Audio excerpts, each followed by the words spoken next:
Data is everywhere in finance and accounting, but most professionals are drowning in messy spreadsheets, copying, fixing, and rebuilding the same steps over and over each month, contributing to burnout. I've seen this firsthand with the hundreds of finance and accounting professionals I've connected with over the years. And the fix is actually quite simple. It only comes down to just 3 simple data management concepts. Now, I'll be honest, a lot of what I'm gonna share involves stuff I've never heard about being talked about elsewhere, especially the third concept. So let's dive right in.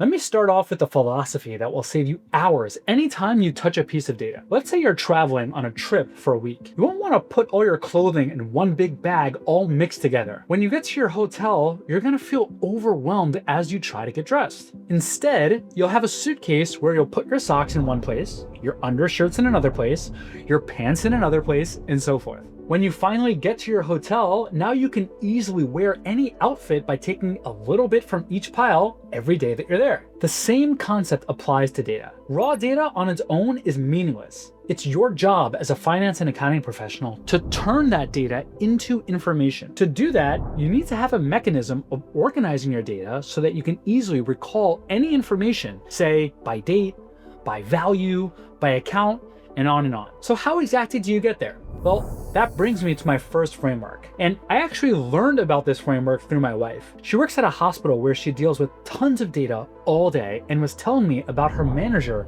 who would prepare the most beautiful dashboards. But it wasn't just the beauty of his dashboards that amazed her. He was able to refresh the data instantly whenever he wanted with close to no effort. And you're gonna see that as a recurring theme in everything we talk about today. You invest in doing the work once, and then each month it's minimal work to get the updated results. But first, a quick heads up. I'm hosting a free 2-day strategic finance summit on July 14th and July 15th. We have some of the top voices in finance joining us, and I'll personally be leading 6 hands-on workshops covering financial reporting, forecasting, dashboards, and the Excel systems the strategic finance teams actually use. You'll also get access to a bunch of free templates, visuals, and resources to help you level up at work. Now, it's completely free, but the spots are limited. The link is in the description. Sign up now, and I'll see you there. All right, now back to the video. Here's the framework I was talking about. I like to call this the Excel SIP framework, which stands for sources, inputs, and presentations. The key is to keep each of these separate. When you keep each of these separate, you avoid having to repeat the same steps to clean your data over and over. Otherwise, what should take you minutes will instead take you hours each month. So let's break down this framework. What exactly are some examples of source data? Well, there are exports from your accounting software, like your income statement or balance sheet. Then there's the headcount information from your payroll platform, or maybe it's pipeline information from your CRM. These are source documents because you don't control the way it appears when you bring it into your workbook, but you can manipulate it, which is what brings us to the input section. Your inputs can be a 3-statement model that you generate from your historical financials, or maybe it's a headcount forecast, or a sales forecast. As you manipulate that data, you'll then want to present it to a stakeholder, like the CEO, which brings us to our presentation. These are typically read-only and pull from a combination of inputs and your source documents. But it's also common to put together toggles or other selectors to allow you to manipulate how exactly this data gets presented. So by following the Excel SIP framework, you keep your source data with the exact same structure as you export it. You then attach your inputs, which include any of your assumptions to manipulate that data, and then you can present that data in a way that'll allow you to command credibility to anyone in your organization. Once it's set up, each month, all you need to do is refresh your source data with a simple copy and paste, and everything will update. But what are the formulas that allow you to transform your data from this to this? So in order to transform your data, you'll need to get the perfect Excel formula that once again, you can set up once and then copy across every applicable cell. And to do that, we have to first understand how to utilize cell references using these $signs. This is a relative reference. This is an absolute reference.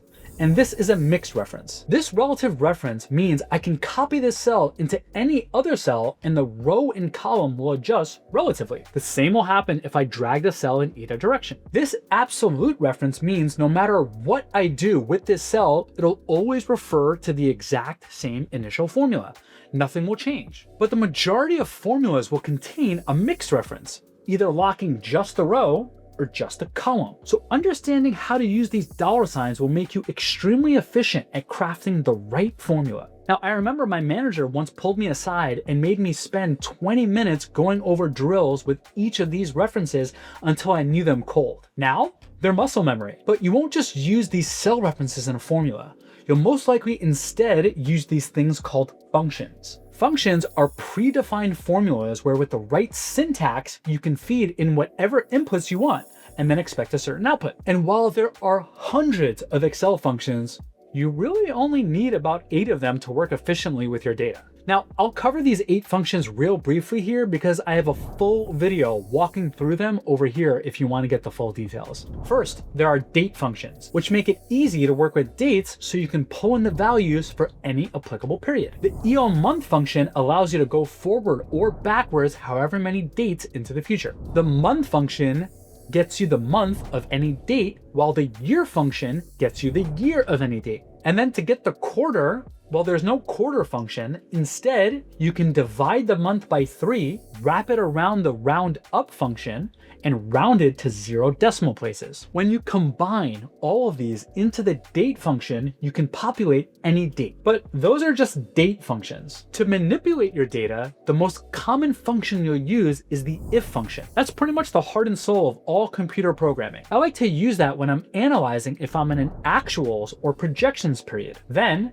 to aggregate data from a detailed view like this into a summary view like this, I like to use SUMIFs. And finally, to look up values, I like to use XLOOKUP. VLOOKUP's way cooler cousin. Now, it doesn't matter what functions you use in your formula as long as you're strategically thinking about how each place where your formula needs to go can be scaled, so that you ideally only need to write the formula once and then scale it to all the other cells. But the trickiest part in all of this is the fact that your data oftentimes doesn't come in a format that makes it easy to attach your formulas to. Well, that brings me to my final concept. Check out this image. What would you say was revenue for March?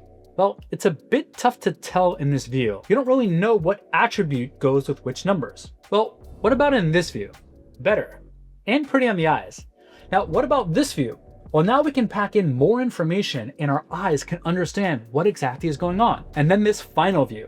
Can you tell me what revenue for March was? Well, you probably could, though it isn't really so easy to consume. What most people don't realize is that these are all different formats that your data can be organized in. Some are easier for you to consume, while others are easier for you to manipulate. I first learned about this when I took a course from Chris Dutton, a fellow MVP who answered my email when I had a question, explaining that my data was easy for a human to understand, but not for a machine to understand. So let me break down how exactly that works. Okay, so here I'm in a financial model, and this is our first view. The easiest way to start is by analyzing what a structured view looks like. Now, it's called structured because look at the patterns set up here. All the information is going from top to bottom. Every single column has its own purpose, and the data is pretty uniform, right? We're not gonna like all of a sudden see a different thing in the ID column. This is always going to be a number.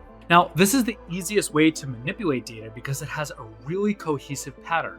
You could easily upload it to any sort of piece of software or code base, and it should be really easy to understand because it, again, follows this uniform pattern. Now, this is also a special object in Excel called an Excel table. Now, there are a lot of benefits of the table, like whenever you add a new row or column, it'll automatically get extended. You could easily read the actual headers and variables instead of just saying like, F4 or something. And tons of other benefits over here. Your references will automatically extend. It creates uniformity in your data. And while this data is really easy for us to then manipulate information, because think about it, right? You're only just doing a filter, maybe a SUMIFs on something based off of the account, based off the ID, the start and end date, the account balance. It isn't really so easy to then consume data in this format. So let's now go to the second data format, And this is the most popular format when you export, let's say, an income statement from an accounting software. Now, this is a semi-structured format because we have accounts going vertically, dates going horizontally, and then the information showing up over here. So technically, there is still a pattern in this data because think about it. As long as you understand where exactly is the dates row and where exactly is the accounts column, well, then everything that falls in between is going to be where the values are, which I'm going to cover in more detail using Power Query in just a second. But this still has a lot of information. And again, I am a sucker for really good design and a beautiful dashboard, which oftentimes just concentrates your eyes on a few metrics. Which is what now brings me to our final structure, and this is technically considered an unstructured data format because although there is a pattern, right, we have the account name, we have the value, the comparison to the prior period and the prior year, if you just were to upload this to some sort of database, it wouldn't really understand how exactly this information should be read unless you tell it to. So although there's a pattern, it's nowhere near as strong of a pattern as what we see with the structured range over here. But again, you don't want to really consume the data in this format. Instead, it's a lot more preferable to consume the data in this format over here. So to recap, it's a lot more common to consume data in an unstructured or semi-structured format, while it's a lot more common to manipulate data in structured formats. But the truth is, you don't want to work with data in all three formats. You want the ability to use each view for its own purpose. That gives you the maximum flexibility to transform your data however you need so that you can consume it exactly as you wish. And to do that, we're going to use probably the most powerful tool Excel has to offer, Power Query. Now, once again, I'm not going to go into detail on how exactly to use Power Query because I have a whole video showing you what's possible. But for now, let me show you a basic example. Okay, so going back to what I was saying earlier, this is now the same format that you'll typically get from an accounting software, right? This is a semi-structured format, but it isn't really so easy to manipulate the data in this format. Instead, we want to get it into this format over here. And that's the beauty of Power Query. It allows you to maintain a connection to both of these views over here, convert it into a structured reference so that we can then pull it out in this beautiful dashboard. And look at what we're doing. If I just click on data, queries and connections, and I'm just going to click on the actuals. So this over here is the Power Query editor, and it looks very similar to that Excel sheet, right? I can see my accounts, the summary grouping, and then I can see the dates with the values. Now, all these steps allow me then to program Power Query with what exactly we want to do in order to transform the data into a structured format by what's known as unpivoting. Now, look what happens whenever I click this over here. You'll notice that now everything just switched to unpivoted, right? For every intersection between an account and a date, it then took it from this view to this view over here. So going back, now I have a tethered view, right? Any information that I update directly in this view will feed into this middle layer, this structured format. And then it's really just utilizing a simple sum ifs in order to bring in my values for both my budget and my actuals. With the Excel SIP framework, the right formulas, and an understanding of different data structures, now you are invincible with an Excel spreadsheet. And with that power, you can build a killer financial dashboard. And if you want to learn how to do that, I suggest you check out this video right here. I'm Josh, your CFO guy, and I'll catch you next time.